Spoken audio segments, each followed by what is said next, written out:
tantangan Pilkada 2024. Kira-kira apa nih yang sudah dirasakan oleh KPU Tanah Laut nih Pak? Karena kan mungkin berkaca pada pelaksanaan pemilu sebelumnya ya, pada Februari ya, itu mungkin ada hal-hal yang menjadi catatan khusus nih. Mengingat Tanah Laut sendiri terdiri dari 11 kecamatan dengan daerah yang cukup luas dan jauh, dan ada yang disebutkan beberapa daerah rawan nih, terutama daerah perbatasan, karena di sana banyak terdapat daerah pertambangan, perkebunan yang mobilitas warga sangat tinggi. Gimana?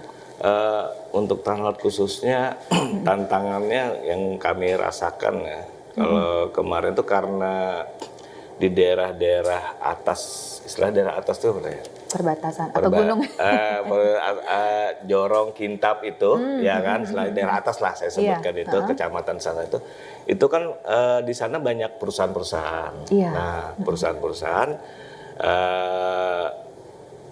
di mana mereka sendiri itu kalau di pemilu kemarin itu berkenaan dengan hak pilih mereka, ya kan, walaupun kita tetap memfasilitasi mereka dengan kemarin tuh ada TPS lokasi khusus yang maksudnya yang dari luar daerah masih bisa memilih presidennya di daerah tersebut, pokoknya dari luar ya kan. Nah, untuk yang akan datang ini pemainnya kan karena ini adalah ranahnya daerah Kalimantan Selatan, ya kan, artinya yang berKTP Kalimantan Selatan aja lah yang bisa menggunakan hak pilihnya di pilkada nanti. Minimal mereka memilih gubernur, ya kan. Kalau kecuali warga Tanah Laut bisa gubernur dan bupatinya. Itu mungkin nanti dari pemutakhiran data pemilih yang kemarin itu mungkin kita akan agak ekstra juga karena kita akan memilah dan memilih itu warga Tanah Laut itu yang mana, seperti itu kan istilahnya. Walaupun pindah memilih ada tersendiri datanya. Nah, berkenaan geografis, terutama geografis, memang ini dari dulu itu kita ada terkendala di desa yang agak terpencil. Ada desa itu berkenaan dengan akses jalan. Akses jalan yang agak sulit. Biasanya kita mengekstrakan itu dulu. Umpamanya pengiriman logistik, dia tidak ikut seremonial, umpamanya kan pelepasan dan segala macam, itu berangkat duluan biasanya. Itu ada 2 desa, Salaman dan Riamadungan. Daerah mana? Daerah Kecamatan Kintab. Kintab. Iya, Kintab itu memang dari dulu kita agak ekstra perhatiannya, baik itu dari segi apapun ya, untuk logistik di sana kita coba itu fasilitasi untuk didahulukan pengirimannya ke sana. Prioritas Pak ya? Prioritas, diprioritaskan sedikit di sana. Kalau yang daerah lainnya, alhamdulillah kita masih bisa terjangkau, kecuali di daerah Bumi Makmur itu Sungai Rasau, itu hanya pasang air laut aja. Artinya begitu air laut pasang, kita tidak bisa menggunakan darat. Artinya kita pakai kelotok menyeberang ke tempat desanya. Nah itu daerah di sana, Pantai Harapan di sana. Nah jadi untuk kendala yang lainnya, alhamdulillah Tanah Laut tidak begitu mengalami terkendala banget ya. Mudah-mudahan ini juga dalam pilkada nanti kita bisa melaksanakan dengan baik ya, dengan lancar terutama. Mudah-mudahan juga anggaran yang ada ya, bisa kita gunakan dengan sebaik mungkin yang dari daerah yang telah dihibahkan ke KPU untuk penyelenggaraan pemilihan bupati dan wakil bupati di Tanah Laut. Baik. Terkait dengan pelaksanaan pilkada sendiri, upaya untuk menyukseskan tentu saja dengan sosialisasi Pak ya. Nah, mungkin beberapa daerah tadi khususnya yang jadi kendala, apakah akan ada perlakuan khusus nih untuk sosialisasi? Dan saat ini mungkin bentuk sosialisasi yang sudah dan akan dilakukan dari KPU sendiri bagaimana?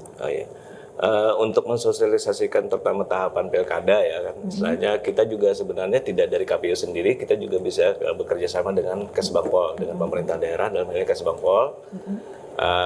Dalam hal sosialisasi kita itu kecamatan ke kecamatan biasanya kita mensosialisasikan berkenaan dengan tahapan, apalagi dari tahapan-tahapan yang akan dilaksanakan. untuk menjalani pemilihan kepala daerah di Kabupaten Tanah Laut. Yang jelas kita akan maksimalkan dalam sosialisasi. Mudah-mudahan dengan adanya sosialisasi ini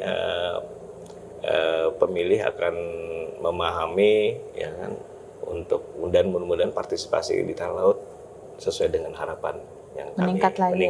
Ambruk. Porak-poranda Porak-poranda. Nah, tapi alhamdulillah kita bisa atasi. Ya adalah pada saat itu kendala dari segi cuaca. Nah, mudah-mudahan nanti ini kita Tanah Laut bisa. Semoga tidak terjadi, Pak. Iya, partisipasinya bisa meningkat. Walaupun pelaksanaannya jelang akhir tahun, di mana itu sudah memasuki musim penghujan seharusnya. Iya benar. Di 27 November 2024 kan dalam ramalan cuacanya di situ ada musim penghujan sudah masuk. Kira-kira ada antisipasi nggak, Pak? Kalau faktor alam kita nggak bisa antisipasi, cuma yang jelas mungkin pembangunan TPS diprioritaskan di dalam ruangan, tidak di luar gitu. Yang pasti kita himbau kayak kemarin ya di 2009 untuk pemilu yang 2024 pembangunan atau mendirikan TPS itu di tempat yang benar-benar aksesnya itu aman. Kalau terjadi cuaca hujan, itu kita sarankan kepada KPPS yang bertugas di TPS. Jadi minimal bangun TPS yang supaya pada saat itu terjadi cuaca hujan lebat dan segala macam itu aman. Nah, jadi itu kita sarankan di lingkungan desanya itu, di mana tempat yang TPS itu bisa aman. Itu aja kita antisipasinya untuk keadaan cuaca. Jadi mereka alhamdulillah kemarin bisa melaksanakan itu dan alhamdulillah tidak ada hal-hal yang terjadi di TPS. Jadi mungkin masih istilahnya tuh mengadopsi untuk pelaksanaan pemilu kemarin ya. Iya. Teknisnya ya, Pak ya. Baik. Pak Rudi, terkait dengan pelaksanaan pilkada ini sebenarnya kalau dihitung bulan ini kan tidak lama lagi ya, karena sekarang sudah masuk bulan 5 ya, bulan Mei. Sementara pelaksanaannya itu di bulan 11 ya. Kira-kira dari sisi kesiapan KPU sendiri untuk melaksanakan tahapan-tahapan berikutnya apa nih, Pak? Kan masih ada pemutakhiran pemilih walaupun belum masuk tahapan itu. Kira-kira ada nggak upaya antisipasi yang mungkin bisa dicicil atau dilakukan lebih awal supaya ketika tahapan itu berlangsung bisa selesai tepat waktu gitu, Pak? Yang pasti kita ya KPU sebagai penyelenggara siap dan tidak siap harus siap. Harus siap. Bahasanya kan seperti itu ya. Harus. Walaupun keadaan ini masih beririsan nih. Iya. Karena kenapa saya bilang masih beririsan? Karena kan saat ini masih berlangsung PHPU di tingkat RI untuk pileg. Itu ya. jadi kendala juga, Pak. Ya, artinya kan ada tugas-tugas kami untuk persiapan pilkada itu terpecah konsentrasinya kan istilahnya. Tidak melulu untuk menghadapi pilkada. Nah, jadi mau tidak mau tetap harus siap. Walaupun dalam keadaan seperti apa. Jadi untuk saat ini memang kemarin di tanggal berapa di bulan Mei di tanggal minggu yang lalu itu kan sudah ada serah terima DP dari Kemendagri DP 4 ke data pendudukan potensial pemilih. DP 4 sudah ada serah terima. Nah, sebentar lagi mungkin sampai ini kan pada saat ini mungkin tahap pemutakhiran data pemilih tersebut sinkronisasi ya berkenaan dengan data pemilih dari Kemendagri dengan data KPU. Dan saat ini sedang dilakukan oleh pihak RI. Nah, mungkin kemungkinan besar di bulan Juni nanti akan ada pemutakhiran data pemilih untuk pemilihan pilkada. Itu nanti akan informasi yang saya dapat, saya belum tahu pasti kemarin dari divisi data bahwa akan ada coklit juga, ada pembentukan pentalih, pantalih, perekrutan pantalih, coklit dilakukan dan mudah-mudahan ini bisa terbantu. Walaupun kita saat ini bekerja harus bekerja cepat bahasanya, bekerja sesuai dengan tahapan yang ada istilahnya, tidak bisa nanti harus bekerja, bahasanya seperti itu. Tidak bisa nanti ini atau ditunda karena memang tahapannya sudah mepet. Apalagi nanti setelah pemutakhiran data pemilih, ya kan, nanti pencalonan untuk paslon, bupati juga kita harus persiapkan. Jadi KPU siap dan tidak siap harus siap. Harus siap. Terkait dengan coklit pemutakhiran tadi, kira-kira dari KPU sendiri sudah memprediksi nggak kira pertambahan atau perubahan itu lebih banyak di mana? Di pemilih pemulakah atau pemilih tambahan berupa pendatang atau gimana nih? Kalau dilihat dari berkaca di 2000 untuk pemilu tadi ya, untuk pemilu tadi memang lebih dominan itu ke pemilih pemula. Pemilih pemula. Ya. Nah, kita lihat aja nanti kan istilahnya di lingkupnya Tanah Laut, karena kan pemilih yang nanti akan punya hak pilih untuk ini kan itu adalah warga Tanah Laut, ya kan? Warga Tanah Laut nanti kita akan petugas datang ke rumah ya kan. Mungkin nanti pertambahannya itu adalah yang baru-baru lulus nanti sekolah yang sudah memenuhi syarat tapi dengan catatan yang memenuhi syarat, yang mempunyai KTP data kependudukannya, dan itu akan bisa didaftarkan di dalam data pemilih. Ada kerjasama dengan Dukcapil gitu? Itu pasti. KPU kami khususnya Tanah Laut ya, khususnya Tanah Laut kami alhamdulillah sudah bekerja sama dari lama dengan Dinas Dukcapil, bahkan dari 2018 sampai selama periode saya. Kayak dulu kebetulan juga megang data pemilih sebelum di periode pertama. Sebelumnya. Ya, periode sebelumnya saya megang data pemilih. Kita kerjasama dengan Dinas Dukcapil sangat erat. Istilahnya saling kerjasama, baik kami terkendala dengan bawahnya data kependudukan, umpamanya kan pada saat mau masukkan ke dalam DPT kita. Nah, alhamdulillah dari Dinas Dukcapil Tanah Laut khususnya itu sangat terbuka dengan kami dan merespon cukup baik dengan kami. Oke, berarti didukung instansi terkait Pak ya? Iya, di untuk terkait. pemutakhiran data nanti.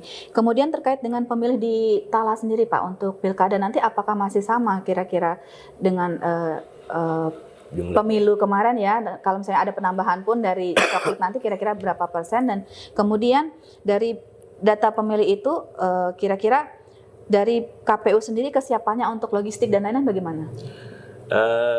Untuk pemilih, untuk data pemilih ya khusus terutama itu dan pemilih itu kemungkinan besar itu karena regulasi atau aturan di KPU-nya kemarin saya dapatkan informasi sekitar, kalau kemarin kan di pemilu di 2024 pemilu kemarin itu per TPS-nya kan 300. Nah, sekarang informasinya maksimalnya itu 600. Artinya di tempat atau di desa tersebut atau di RT tersebut ada 2 TPS kemarin lebih dari 300, artinya kan 2 TPS. Nah, ini dijadikan satu. Itu untuk jadi kemungkinan besar jumlah TPS pasti akan berkurang dari 1137 kemarin. Sekarang kemungkinan besar pasti akan berkurang di bawah 1000 lah istilahnya untuk jumlah TPS. Karena maksimal dari per TPS. Ada regrouping ya? Iya. Jumlah pemilihnya bertambah nih. Benar. Nah, untuk berkenan dengan hal lain halnya, kita nanti akan menjalankan sesuai tahapannya. Jumlah pemilihnya tadi berapa? Kalau jumlah pemilih per pemilu sebelumnya berapa dan kira-kira kalau jumlah pemilih kemarin itu untuk Tanah Laut untuk DPT yang terdaftar DPT itu 256.835. Nah, kemungkinan besar bisa bertambah karena ada pemilih pemula yang baru lulus sekolah ya kan, yang usianya sudah memenuhi syarat dari perkiraan kami. Tentu saja kita akan nanti melihat data dari Kemendagri atau melalui nanti instansi terkait di sini yang menangani data kependudukan. Kemungkinan bisa juga bertambah dari sekitar 3% atau 5% lah. 3-5% Pak ya asumsinya.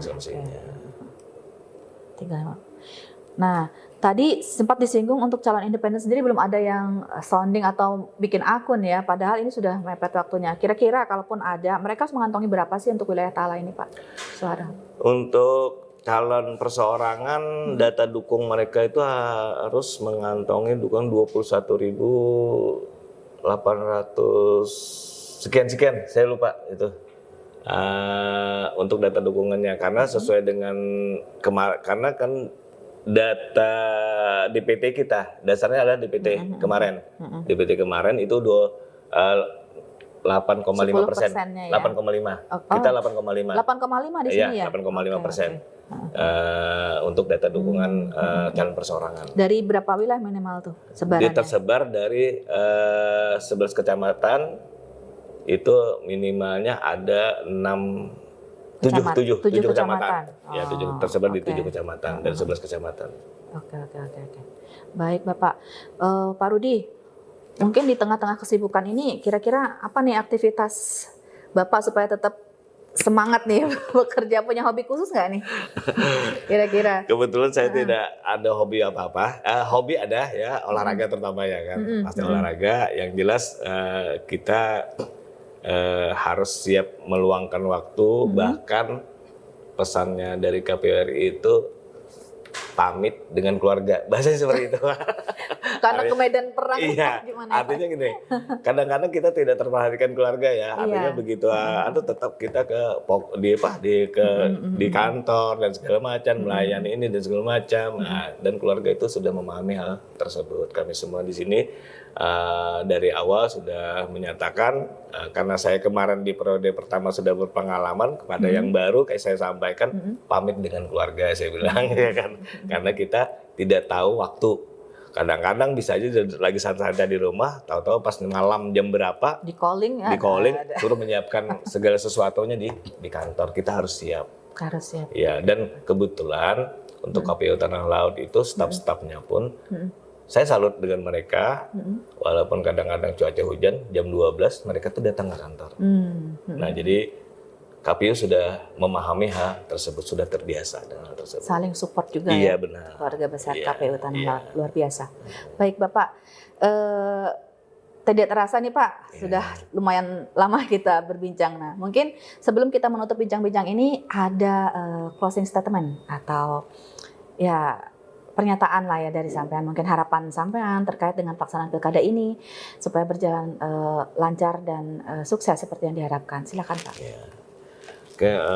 Saya berharap untuk warga Tanah Laut khususnya, karena pada saat ini sudah masuk ke tahapan pilkada, pemilihan nanti adalah pemilihan gubernur dan wakil gubernur, pemilihan bupati dan wakil bupati. Jadi ada 2 kotak suara yang nanti akan dilaksanakan pada 27 November 2024. Kepada masyarakat, terutama kepada pemilih pemula atau pemilih yang belum terdaftar nanti di DPT, silahkan nanti datang ke kantor KPU untuk melaporkan dirinya. Kadang-kadang pemilih ini tidak memahami itu, artinya pada hari H baru mereka bertanya kenapa tidak terdaftar. Nah, sekarang kesempatan untuk warga Tanah Laut untuk di pilkada, kalau tidak merasa tidak terdaftar atau baru memenuhi syarat sebagai pemilih, silahkan datang melapor ke kantor KPU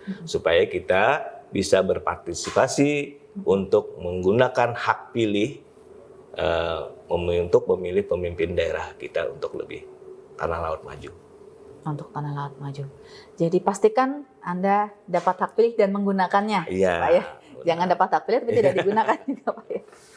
Baik, terima kasih banyak Pak Rudi atas Siap. waktu dan kesempatannya untuk kita bisa saling sharing juga tentang kesiapan dari KPU Tanah Laut menghadapi pilkada, khususnya terkait dengan tantangannya ya Iya. Pak ya. Semoga apa yang Bapak harapkan terwujud. Tentunya ini harapan kita semua Pak ya. Amin. Pemilu berjalan aman, lancar Pak ya, dan mendapatkan atau melahirkan pemimpin yang benar-benar amanah, benar-benar terbaik lah Siap. untuk kemajuan Amin. di Tanah Laut. Amin. Baik, terima kasih. Terima kasih pemirsa juga atas perhatian Anda. Kita akhiri bincang-bincang kita pada siang ini. Saya sampaikan jangan lupa juga untuk selalu mengikuti acara kita di channel yang sama dengan tema-tema lain yang juga tidak kalah menarik. Akhirnya, assalamualaikum warahmatullahi wabarakatuh. Waalaikumsalam.